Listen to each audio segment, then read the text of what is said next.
Praise Jesus. We're going to read Genesis chapter 31, 17 to 24.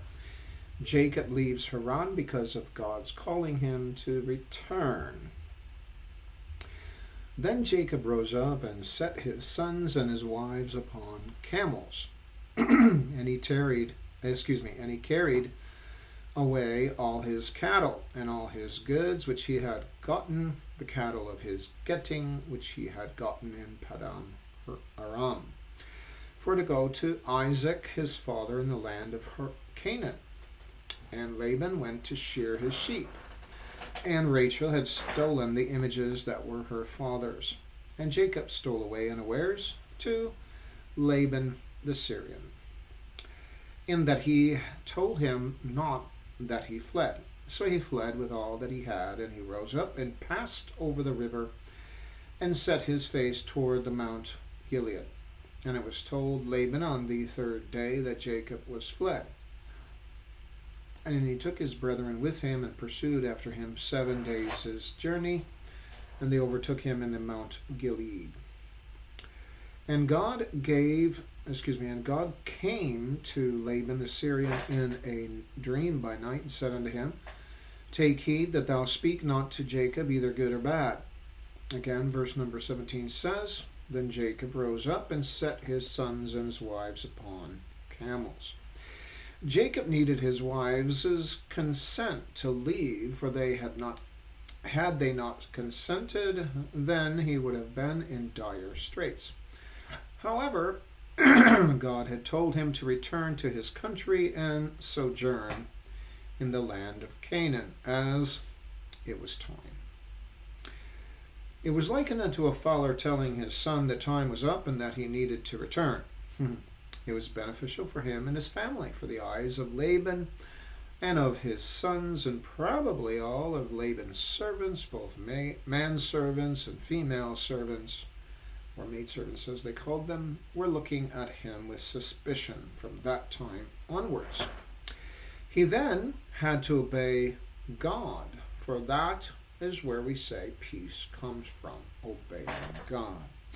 When one obeys God, the peace within the person's heart will be, of course, much better than not obeying God. Isaiah 48:18 says, Oh, that thou hadst hearkened to my commandments, then had thy peace been as a river, and thy righteousness as the waves of the sea. Here in Isaiah, God promises if one obeys the Lord to have great peace, for in obedience, that is better than not obeying God. Obeying mankind is far from peace, especially if it is in direct contrast to that which God has commanded. Mankind tests others to see if what one has said is actually from God. But God commands us and expects us to obey. That is where peace is. It is not in obeying man's commandments, but it is, quite frankly, in obeying God's commandments.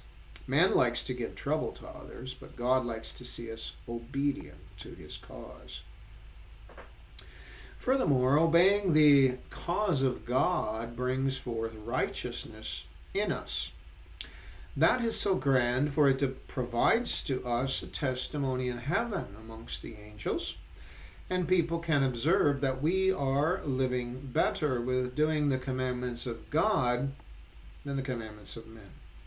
For Jacob, in obeying the command of God and leaving right away, must have given him peace, at least for the moment. Of course, mankind likes to intervene always and likes to command people, especially those who have a legitimate interest in the persons or their family, such as family members or relatives. However, their commands should not be commands, but they should be counsel instead. However, to counsel against the will of God is really not good counsel at all. Anyhow, Laban, when he found out, was probably furious because he had need of saying goodbye to his own daughters. But Jacob thought that he might have lost some things of his had he stuck around or told Laban that he was about to leave. Jacob could never really trust Laban. That trust was already out the door.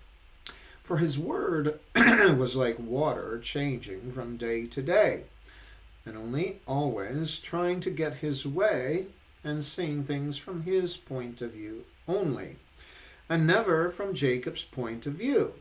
Laban even disregarded his own daughter's rights or perspective on issues. Laban was a man who just cared really for himself and for the blessings of God through Jacob placed upon his life and his family. But once that blessing was gone, he no longer really cared for Jacob. However, if he was not getting the blessing, as we just said, then it seemed that was Jacob's fault. What is interesting also, too, though, is the fact that when Laban was getting the blessing, he was happy. When he was not happy, along with his own sons either. When Jacob left without getting the blessing of his father-in-law was pretty upset, which should have been understandable, but Jacob thought that it was too much for him to be dealing with Laban again. For the entire 20 years of serving Laban was enough. In other words, it must have been in Jacob's mind, enough is enough. Let me leave already. All of a sudden, though, there are camels that Jacob and Laban had. Or Jacob and he used them for having his wives and his sons get on them. That was news, or that is news to us readers about the story. Where did the camels come from? We were reading about the cattle, but not the camels, or are cattle, camels too. So all of a sudden we read about camels coming into the picture. There were camels amongst Jacob's own possessions that maybe before we knew nothing about. Of course, we only get pieces of the entire picture looking at it from a written perspective. Jacob might have had much more than what was written along with Laban. Verse 18 says, "And he carried away all his cattle and all his goods which he had gotten, the cattle of his getting, which he had gotten in Padan-Aram, for to go to Isaac his father in the land of Canaan." Jacob must have been at quite a distance from Laban and where he had lived. Jacob must have been out in the field and had a tent structure there. For him to get all prepared without Laban having a notice from anyone of his sons or any maidservants or manservants about Jacob leaving was not until they had already departed and 3 days on their journey already. How long was it that they had prepared for their departure? It could have taken perhaps hours upon hours to get all the tents down, the camels fitted, all of the belongings in their proper place, and so on. And not a detection whatsoever from Laban or any of the other family members back home had noticed at all. That was quite a thing to do. In fact, one can say that Jacob must have been in a bit of a hurry to get out of Dodge and make sure that he was out of the area quickly, for he did not want Laban to escort him back or take anything that had pertained unto his own household and that which he had worked for so many years. He had had enough.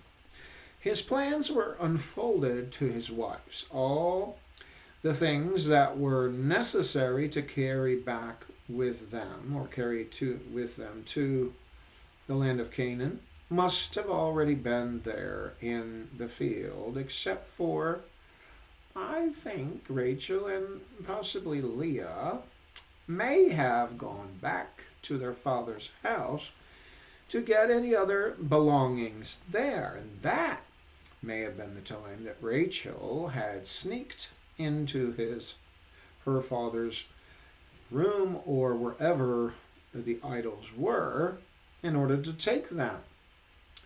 That were actually her father's, and maybe they were out in the open. Rachel must not have known what Jacob was going to talk about in the field, and would not have taken the idols with her at that beginning. So that points to the fact that she must have returned, and probably with her sister. But her sister would not have said anything, or was it that she kept quiet about it, or was it that she did not know it all? Or maybe Rachel just went back to the house and got everything of hers. Leah got everything of hers before that. Well, it seems like maybe they had gone back together, but somehow Rachel had taken the idols without Leah's noticing it. Nobody knew that Rachel had the idols. So then it must have been that she had taken the camel with her to the house, because she had to put those things into the camel's furniture. And then other things of hers and possibly of Leah's, or Leah also put stuff in her own camel, and maybe it was just a different area or whatever. And so nobody was in the house, or nobody knew anything about it either.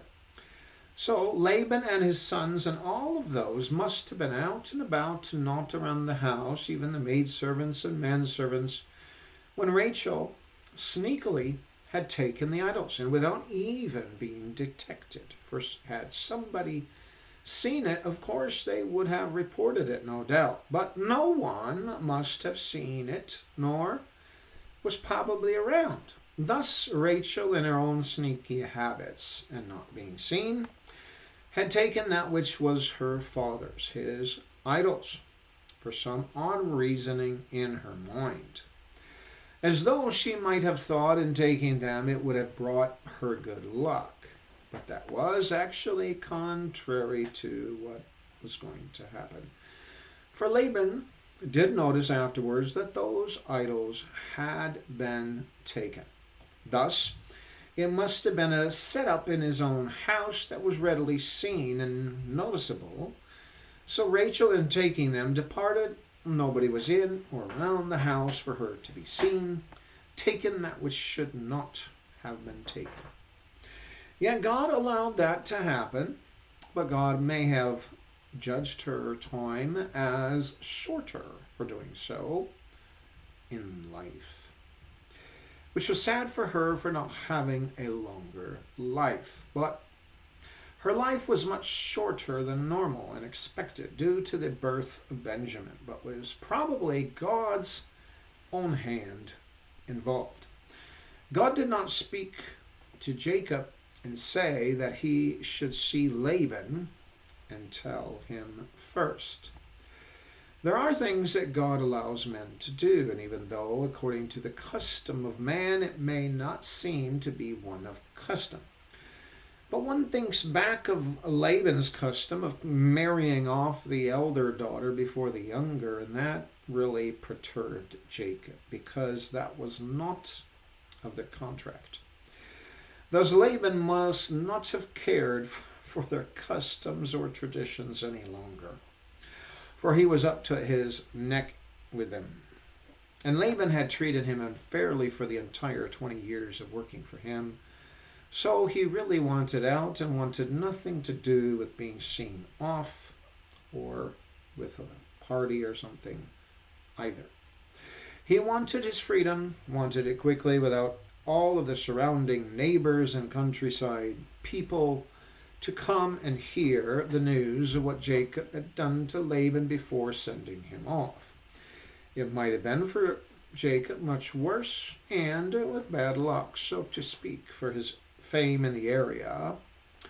For Laban previously must have explained to all what good had come to him and his family because of Jacob's work.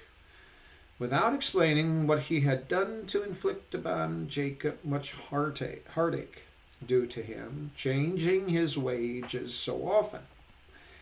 But it could have been a situation with the idols of Laban and his beliefs and the beliefs of Jacob and his God. Verse number 19 says, "And Laban went to shear his sheep, and Rachel had stolen the images that were her father's." So this is why Laban was away, because Laban was out to task shearing his sheep and getting that which was necessary from his own sheep. So it must have been perfect timing for Rachel to steal the images at her father's home. And the men servants and everyone was with Laban doing the task, and nobody, not even Rachel's mother, whom we hear not of, and know not if her mother was alive or dead. In any case, she must not have been home either. Everyone that was Laban's, manservants, maidservants, whoever, sons, was out working with getting his sheep sheared. That is also why Jacob was free from the task of watching them, that is, the cattle, Laban's sheep, for Laban had taken his time to explain to Jacob, he must have, that he would be doing his shearing of his sheep in order to get his gain from his sheep. So that made it perfect timing for Jacob also. So Jacob had perfect timing to steal away or to flee, and Rachel had perfect timing to, in her mind, steal the idols. Verse 20 it says, "And Jacob stole away unawares to Laban the Syrian, and that he told him not that he fled." With Laban so busy at task and Jacob needing to be with his own sheep, it made it perfect timing for him to skedaddle.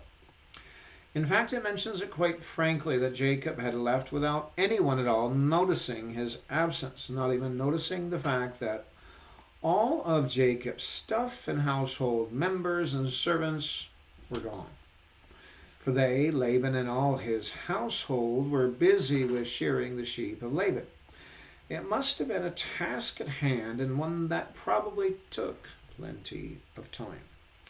The time was perfect enough for Jacob to get all ready and take off without anyone noticing of the other clan, at least for a while. And it was 3 days. Thus he fled without announcement, and none of those that were with Jacob in leaving said anything at all to Laban either. It was probably told of Jacob, not to say anything at all to Laban of that which he was going to do, so as not to cause trouble. Besides, he would have had delayed his departure quite a bit of time. He wanted not part of the bad fame and the eerie looks of Laban's sons and his other workers upon himself, and no thoughts of what he could do to Jacob before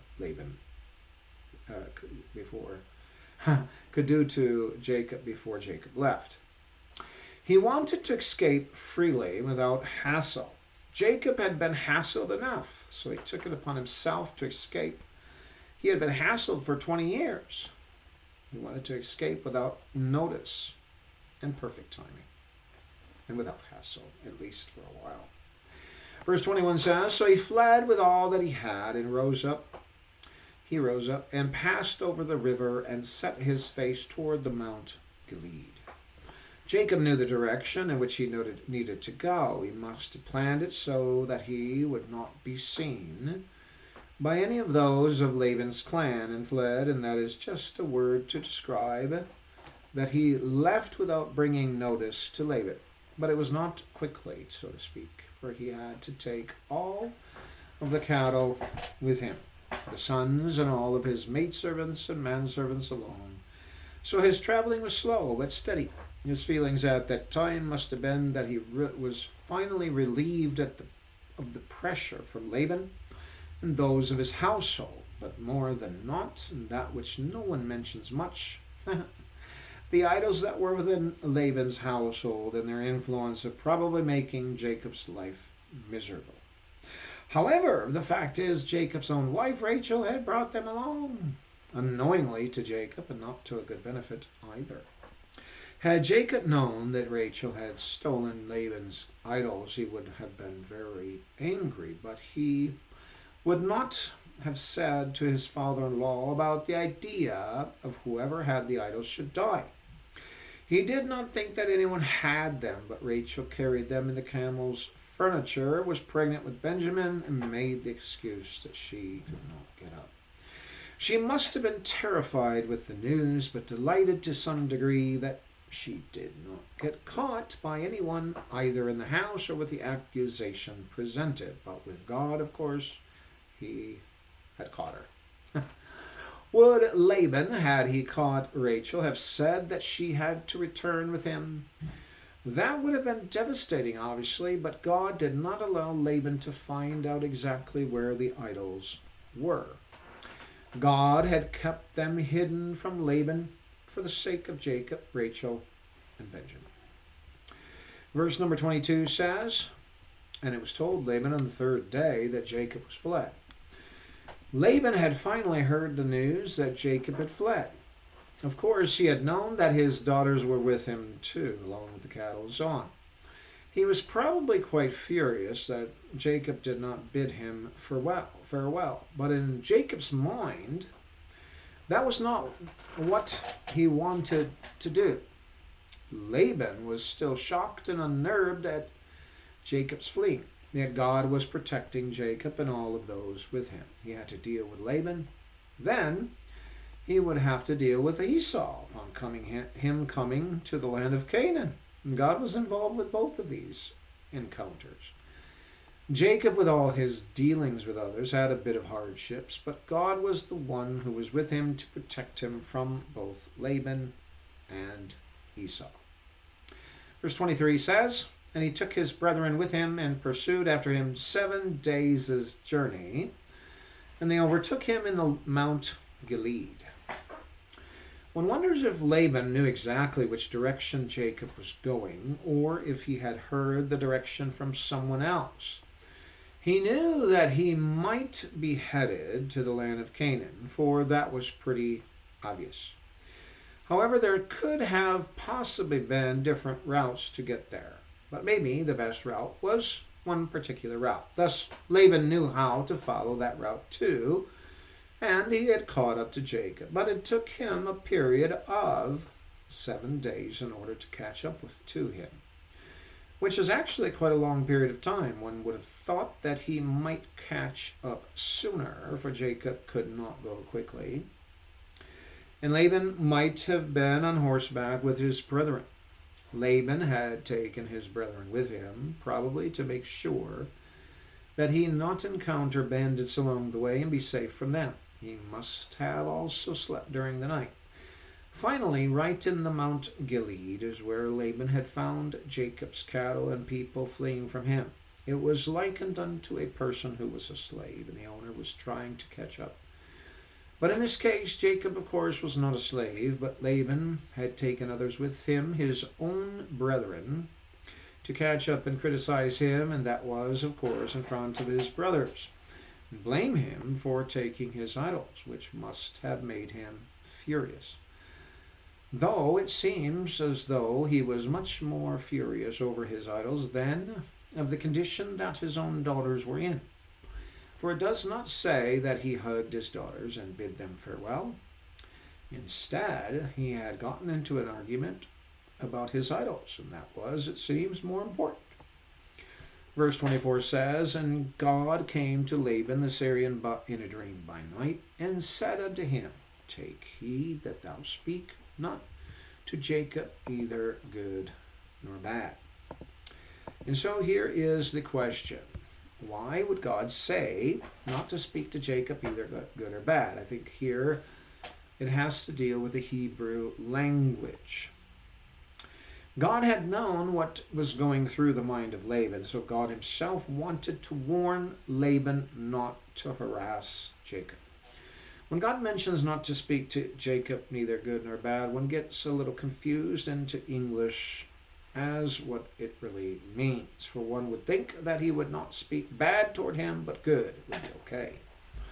Yet, as I understand, the Hebrew has some meanings behind this terminology, and though it was translated into English, it still had its own um, language, culture, I guess you could say, in it, translated into English in that way. That is, Laban was not supposed to actually influence him in any way, nor rebuke him, nor try to intervene in his departure, for actually it was God's hand leading him to return to the land of Canaan. Therefore, Laban should keep his hands off his departure and basically leave him be. Of course, Laban would still inquire about his idols, and that meant more of a rebuke to Jacob, but he did not know, that is, Jacob did not know that anyone had taken them, and especially his own wife, the one that he loved. And there you have it. May God bless you today in Jesus' name. Amen.